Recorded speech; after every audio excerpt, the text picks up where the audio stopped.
Welcome to the Conscious Classroom podcast, where we're exploring tools and perspectives that support educators and anyone who works with teens to create more conscious, supportive, and enriching learning environments. I'm your host, Amy Edelstein, and I'll be sharing transformative insights and easy-to-implement classroom supports that are all drawn from mindful awareness and systems thinking. The themes we'll discuss are designed to improve your own joy and fulfillment in your work and increase your impact on the world we share. Let's get on with this next episode.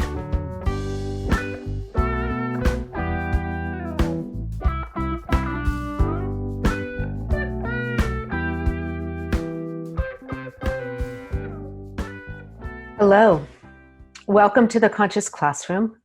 My name is Amy Edelstein. Today we're going to be talking about inviting calm.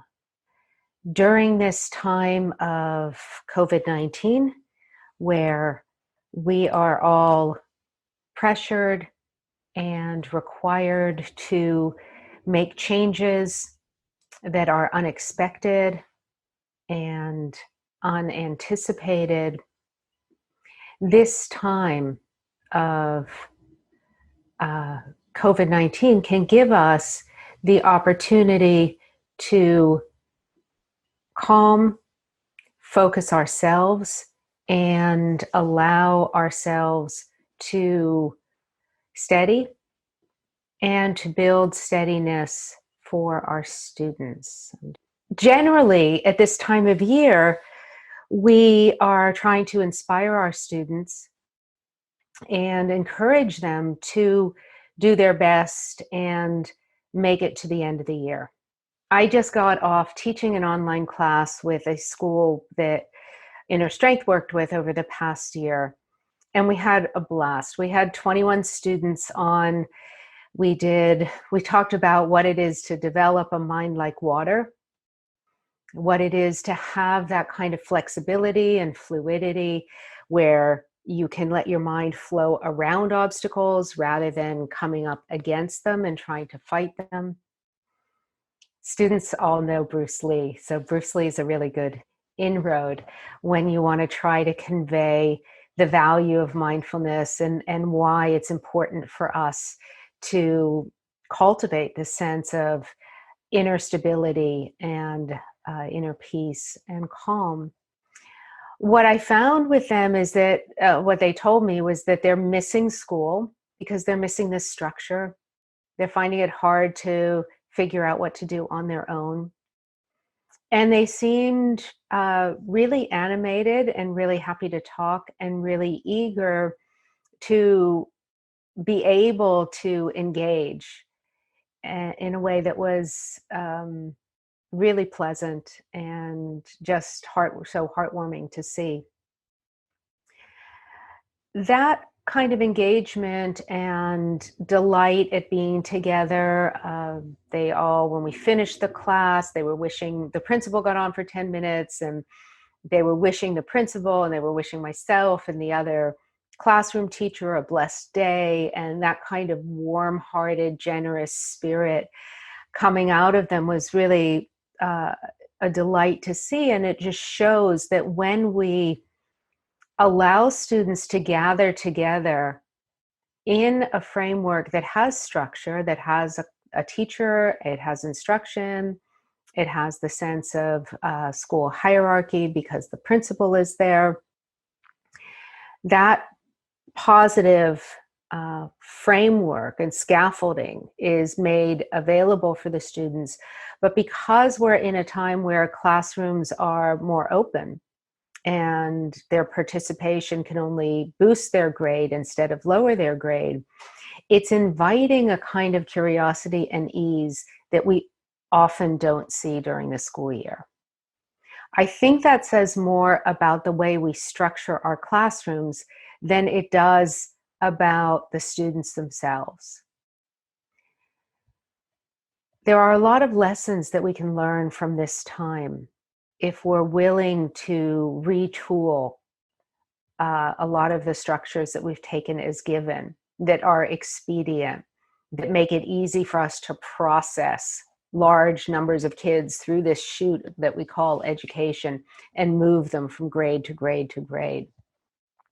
If we start focusing on the quality of being between us and between us as educators and our students, and between the students and themselves, when we start creating safe and inviting formats, students will respond. They will feel that invitation to express themselves. They will feel that invitation to humanize their relationships with their teachers, with the authorities. In this class, their classroom teacher brought his cat on. When we sat in our mindfulness practice, he had his cat sitting there. The cat didn't really want to sit very still. But that kind of teachers bringing their lives into the classroom with their students helps students feel like their teachers are human beings and they have cats like they have. One of the students said that during the meditation, he got really startled because he was really still and he forgot about everything. And then his cat jumped on him and he said he was completely startled. He wouldn't have felt so free to say that if his classroom teacher hadn't brought his cat into the room. I don't think those kinds of distractions reduce the quality of learning. I think they, in fact, augment it. The importance of calm, it can't be overstated. Usually, students are in environment, if they're coming from the city, they're in environments where there's a lot of churn. They may have a very warm and stable home environment, but you go out on the street and there's traffic, there's people shouting, there's just a sense of churn in the air.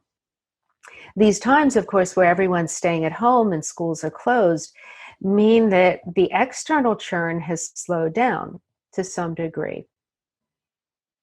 And that allows us, if we're willing to take advantage of it, to start to experience an underlying calm. One of the students in the class today said that in the experience of the mindfulness practice, where we did a mindful breathing and a mindful body scan, she said it let her have a conversation with her inner self, which was really interesting because she's spending a lot more time alone, a lot less time socializing, but we need to create calm and space for those kind of conversations to occur. We had a conversation about it and talked about how during the adolescent years, having those deeper conversations and making room in one's life for a little bit of calm and quiet so you can have that inner conversation with yourself is really important. Adolescence is a time when teens are finding themselves, they're figuring out who they are, what they care about, what they value.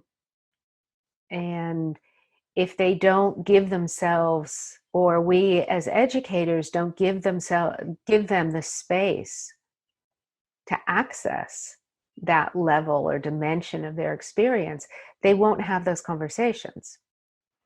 And if they don't have those conversations as teens, they're going to stumble into early adulthood without any deeper awareness about why they're doing what they're doing, what's important to them, what are their values. And they'll be drawn to certain people or they'll shun certain people based on values they haven't deeply examined. They'll stumble through higher education without being certain what they really want to do or why. Or they'll stumble into debt for higher education, not being sure that that's a direction they want to go. A lot of the students that I have the opportunity of working with want to go into a trade. And if they stumble into an associate's degree that's not the training that they want, they're going to come out with less self-confidence and less preparation for the workforce. And if they do that because a guidance counselor influenced them and they didn't figure out what they really wanted to do and why and what they care about and how they see their lives, they'll end up in a track that, however well-meaning, may not be the appropriate track for them. Inviting calm into the classroom means that we're really teaching to the deeper dimension of the student. We're teaching them how to be full human beings, multi-dimensional human beings with a sense of themselves and with a sense of what they don't know, so they can seek help, they can find guidance, they can reach out to adults or books, philosophers over the ages, or inspiring literature to be able to find their way. The contemporary education system in America, at least, is overwhelmed and overburdened, and it doesn't feel like it has the time to value what calm and space can bring. The district feels overwhelmed. As I work with the teachers in the district and the counselors, they're telling me that they're working harder and longer hours during this time than they did before. Now, that's an impossible demand to put on people. We're all under a great deal of social stress, emotional stress. Maybe we know somebody who's ill. Maybe we know somebody who passed away during this time. And then to add that demand, it has a lack of awareness. It's trying to process 200,000 students in a city, which is important. We need to keep track of them. We need to find out who's safe, who's has food insecurity, who has home situations that are unstable. That's important. We need to keep track of these students. It's very hard to do. It's very time-consuming to do. But a system that doesn't value that kind of spaciousness and calm for its employees is not going to value that kind of spaciousness and calm for its students. If we don't value that kind of spaciousness and calm, what we're teaching students to become is more harried, less dimensional, and less healthy. So what kind of culture are we educating students into? These are the questions that we not only need to ask, because I think the answers are fairly obvious. We really need to be sure that in our own lives we're expressing something different. As educators, we need to embody the principles that we want to see. So that means inviting calm. It doesn't mean our lives are always going to be calm. Maybe we're going to be really busy and we're going to have a lot to do. There's going to be online course platforms to build or exams to grade and all kinds of students who need special attention or special dispensation from the rules, which take up more time. And there's busyness in our lives. But that busyness can come in a rhythm of detachment, which the way I like to describe detachment is not separation. Because when we think about detachment, we think, oh, that sounds cold, like somebody's out and witnessing. But if you think about the astronauts, and when they go up in space, they were so far from the day-to-day strife of their hometown. But they'd look down on the globe and they'd see this beautiful, glistening globe with the blue oceans and the white wisps of clouds. And they'd look down and they'd think about the people they loved down there. And they felt, some of them have published some of their writings about their time in space, especially the early ones. And what they describe is so much love. They could look down at their lives and their loved ones from that distance, from that detachment from the daily traffic jams and the daily frustrations and the forms you need to get to the school district and whatever else as an educator is on your mind, when you get that detachment, what it does when detachment's kind of an unfortunate word in English, because the feeling it gives is one of removal or separation. But really, that sense of detachment is a perspective or a space which allows us to bring our care and connection to the forefront. When we're so hassled and so harried and so behind and so frustrated and so feeling like we don't measure up and we just want to throw in the towel, we're just fed up, or we're blaming the person at the district who didn't think well and now we have to do double work because they didn't tell us the right thing from the first time, and all of that stuff that builds up for teachers creates, even though it makes you deeply enmeshed, but there's more separation. You're like closer to something and you're so close that there's friction. When you can have that space or detachment, it allows room to bring forward what's most important. I'd love to find a new word for detachment. So if any of you have a better word for detachment, then let me know. But I think it's a product that calm gives us. It's a product of being allowed to look within, to think, to be, to connect with ourselves. And that's a very precious environment to create for our students in our classroom, and it needs to come from our own experience. It needs to come from our own experience of being able to look down on those we care about from the Hubble spacecraft, and look down and say, all those beautiful people I truly care about are there, rather than looking around or watching the news and just feeling animosity towards so many that feel that are showing our lack of maturity as a human species right now. We want to bring that maturity to the forefront. We have so much more potential capacity than we often allow ourselves to live from. And as teachers, as educators, that I feel is our mandate. It's our mandate to, as Parker Palmer said, have the courage to teach. His beautiful book that was published so long ago is inspiring because he's speaking to the vocation of teaching. He's speaking to the calling of teaching. He's speaking to that which pulls us to want to bring forward those new shoots of potential in those we teach. That's a noble calling. It's a noble vocation. It's not just a job or a profession or the security of benefits or a title. It's a calling. And when that calling is valued, we have the energy to do what's needed for the students and for the bureaucracy and say no to what's not needed. That's the value of that space, that perspective, that detachment.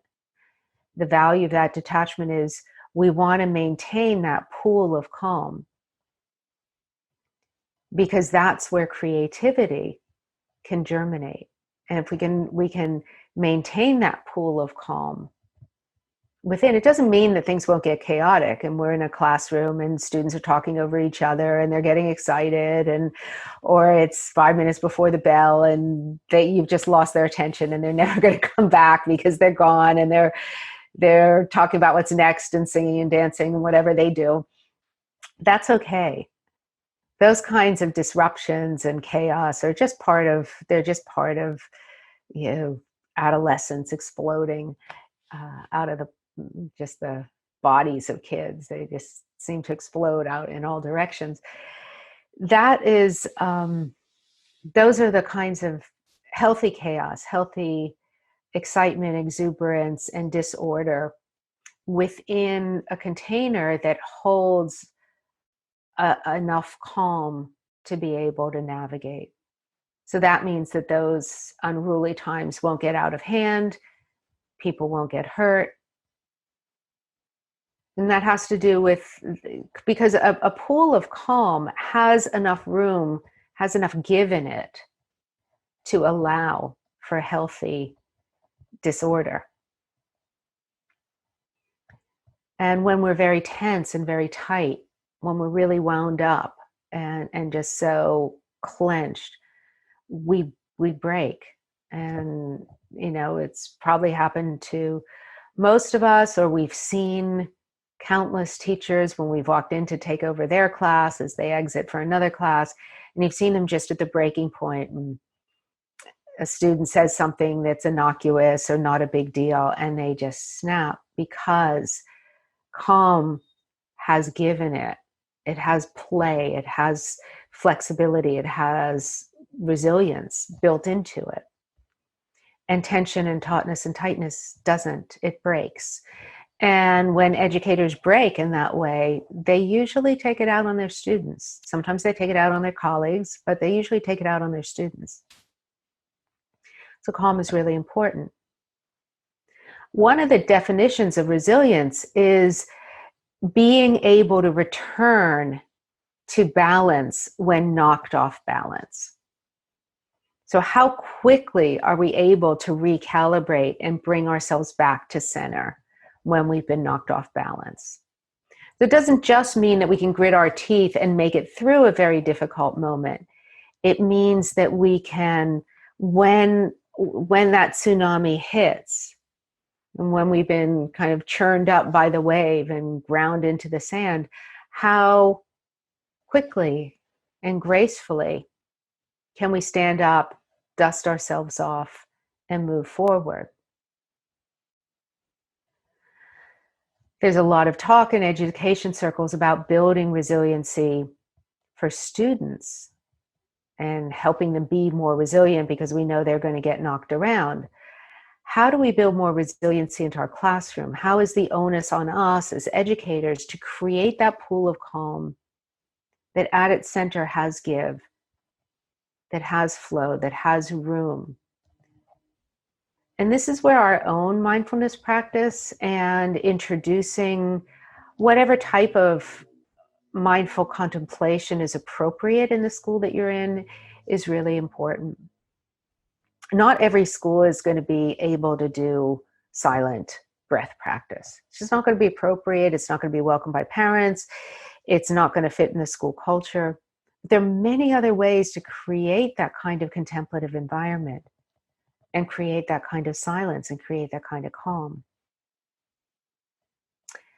I have one friend he's a great teacher. He's really a brilliant young teacher. He now teaches, he's the diversity and inclusion officer at a private boys' school outside of Philadelphia. And he was a musician, or still is a musician. So he would play music during all the transitioning from one activity to another, transitioning from arriving into class before class started, ending class. And the music that he would use would vary. He had very far-reaching tastes, from classical to avant-garde jazz to hip-hop to pop to instrumental. And that, what the students got used to was the fact that they would have a non-conceptual transition into their class and out of their class, or from lecture to study. They would have that kind of musical transition, and they wouldn't necessarily know what it was going to be. He was usually pretty good at matching the mood. And sometimes then the kids needed a pick-me-up. Sometimes they needed a slowing down. Sometimes they needed some sad song because they were really moody and morose and they needed a sad song, because that's what was going to meet the moment. That's building that pool of calm. It's building that environment and that space that allows students to be with themselves without needing to. Verbal is not the only way we communicate with each other, or especially in a group. In a group, a lot of the communication is nonverbal. How are we holding that space? Do we only think we can create calm when everyone's quiet? Do we only think that we can create that kind of flexibility, that give in the system, by spacing things out? That give in the system can be created through a musical interlude that becomes a habit. It can be created by mindful reflection. It can be created by some moments of unstructured time where the students can draw, they can write, they can create some kind of poetry or expression that's unstructured. And that also provides a little give in the system. It provides an outlet for students to be able to express, to contemplate, to take that inward journey, to listen to themselves. When we allow students that space of calm to listen to themselves, generally speaking, we'll need to do a lot less disciplining. When students have the time to listen to themselves and they have the guidance to understand how to use that calm space, they'll do it. And the fruits of that will be that they'll have a better understanding of themselves, a better self-knowledge about what's going on. And they will then need less negative attention from their peers or from their teachers, because they won't have to squirt out the edges not knowing what's happening, but they just feel bottled up and they've got to let something out. Reflecting on ways to build calm is a valuable exercise, and one that if we build it into our curricula, it will start to permeate the culture and the climate of the classroom. I've had many teachers, when I work with their classes, tell me that the way that I hold the space has shown them how they could relate to their class differently, and it's helped bring classes together that are very factionalized, and it's also helped them be more easy with the classes that they don't gel with, because we're human beings. We're not super people as teachers. We're human beings, and some classes we like better than others. It's okay. It happens that way. Some classes are hard to work with. They get on our nerves, or they're annoying, or they don't like us, and they decide that before they've even given us a chance. And that makes it hard for us to work with them.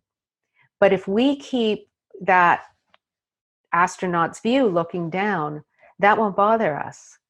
We won't be trying to get their affirmation, and we won't be overly bothered by their lack of connection with us personally. We'll just keep our sights on what's most important, and creating that container that is wholesome and that has space and give in the system. And we'll know, so long as we keep our sights on that, we'll be doing our job. We'll get fulfillment out of it. And some students might change and some students won't. Or maybe you'll find, I had one class like that, and one girl who I was absolutely sure just really, really didn't like the class. When we had our last session, I was saying goodbye to everyone. She expressed so beautifully how much she enjoyed the class, how much it meant to her. Now, from the outside, I believe me, I never saw that. I never saw that. Mostly she was hanging on her boyfriend the whole time, talking, eye rolling, never doing the exercises. So I have no idea, but something about the container that didn't react really made her appreciate it. And I'm glad she said that, because I've often thought about that. And with adolescents, with younger kids, sometimes it's easier. You know what they like and what they don't like. With adolescents, sometimes when they like things, it's hard to know.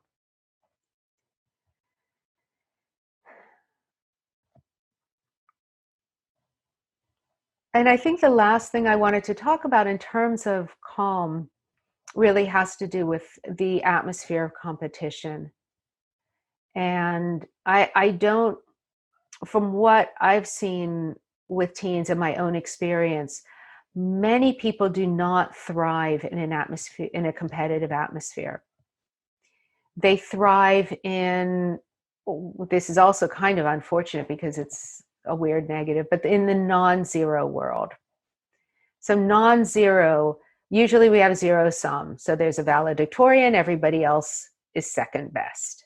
Everybody else is, I think that's great. I think somebody who really excels deserves the recognition and they want the recognition. I think that's fair. But within the day-to-day classroom environment, the zero sum where everyone's in a hierarchy, this one wins, then everybody else loses in varying degrees, doesn't bring out the best in everyone. So when everyone is mutually supportive and encouraging, and in this environment where everyone's trying to surpass their own goals, and there's this environment that we can all do better, and that we can be more creative, we can be more expressive, we can be more authentic, we can be more engaged, we can be more enthusiastic, we can be more inspirational, you tend to see students doing better. That they will do better, they will get better grades, they will complete their homework, they will become more interested. Because enthusiasm breeds enthusiasm. Calm breeds more space to reflect.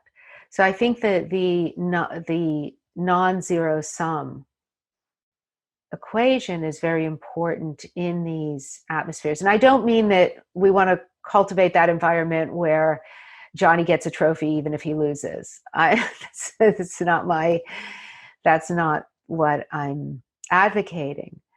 But what I'm advocating is a sense of teamwork, collaboration, mutual support. Peers work off of each other. So when there's that atmosphere of encouraging each other on to excel at their own pace with their own skills, they will stretch. They'll stretch and step beyond. And happiness breeds that. The sense of a happy and accepting and open and resilient, a flexible, porous, malleable environment will inspire students to do well. I think that's why the mindfulness work has been so valuable in schools, is because it's helping students get back in touch with themselves and with curiosity and an interest in learning, an interest in figuring out unanswerable questions. And when they put their mind on unanswerable questions, then it makes them also more interested in the questions that are answerable and that they can study for and learn. But they need to have those open-ended questions. And those open-ended questions arise in an environment that's welcoming and has that sense of space to ponder.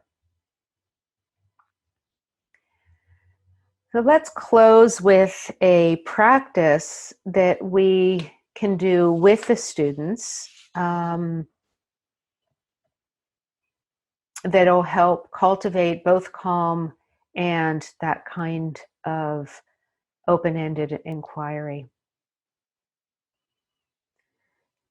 So we can allow ourselves to rest in our meditative posture, using the sound of the bell to focus.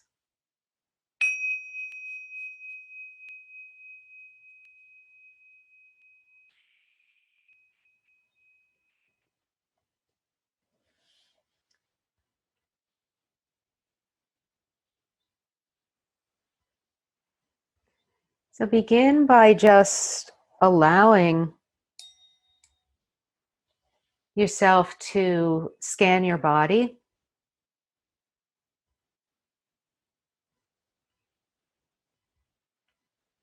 Noticing where there's energy and where there's not.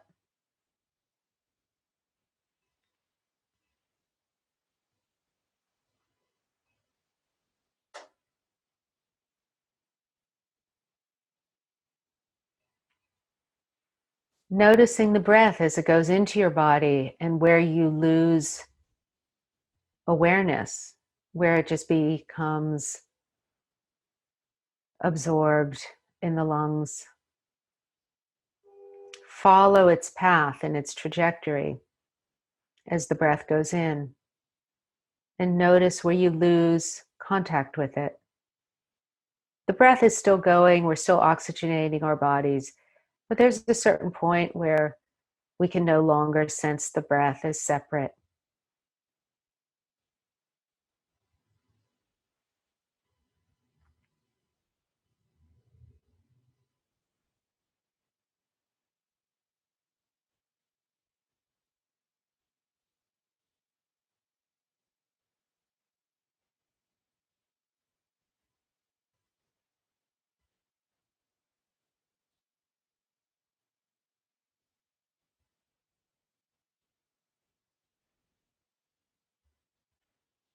And as you rest your attention on your breath, allow your body to settle.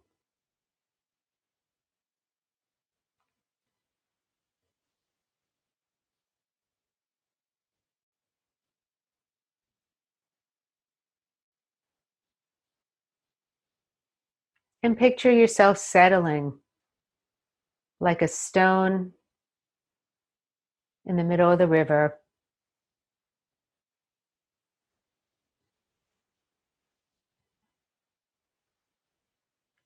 The water is moving around you, and you're settled.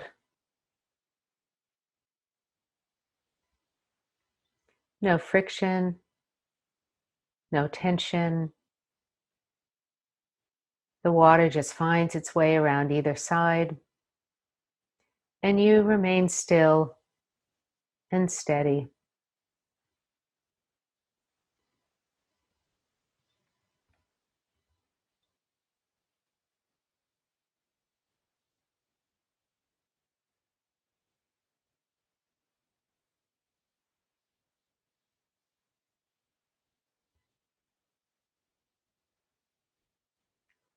Notice what it feels like as you imagine being a rock in the middle of a little river, and the water just happily flowing around you, rolling around to either side, and then continuing on its way.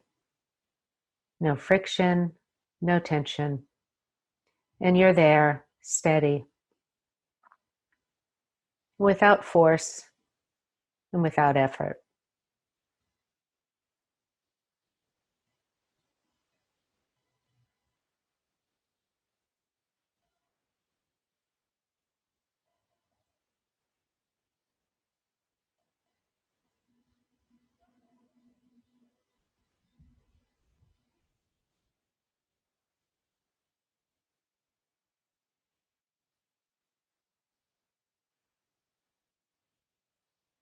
So notice the calm, even in the midst of the activity. Notice the ease.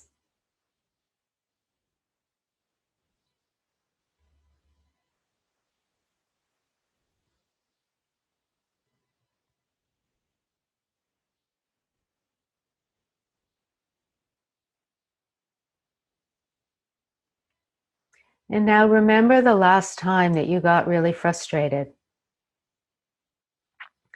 really stressed. And imagine that everything that was making you stressed were just like little bits of dust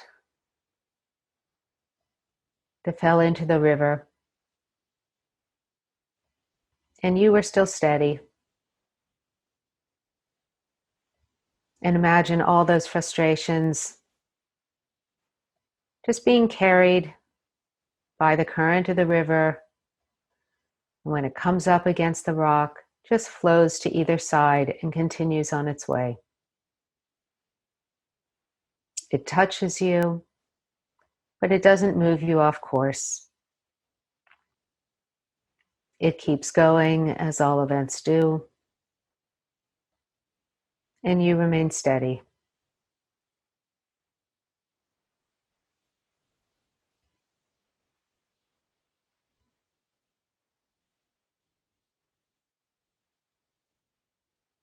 Allow yourself to be calm, and allow that feeling of calm to create an imprint so that you remember it.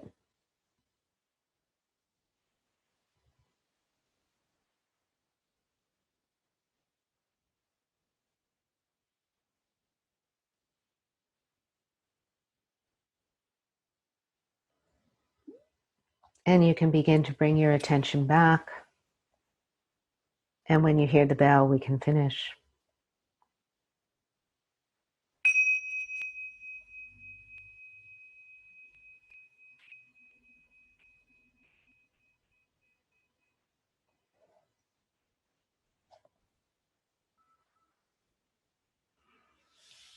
Wonderful. So take this with you. Experiment with creating calm with the students you work with. Thank you for listening to the with the Conscious teachers you Classroom. work with, I'm your host, Amy or in Edelstein. any education environment. Please check out the you're show in, notes on innerstrengthfoundation.net and allow that for links and more information. depth And if you enjoyed this podcast, of please share it with a peace and friend well-being and pass the love on. to be the See you next tangible time. foundation of all the learning environments that you're a part of, so that everyone that we share those environments with, teachers and colleagues, students, and their peers, can start developing a sensitivity and preference for peace and calm and stability as the fuel and nutrients that are going to carry us forward into a better future.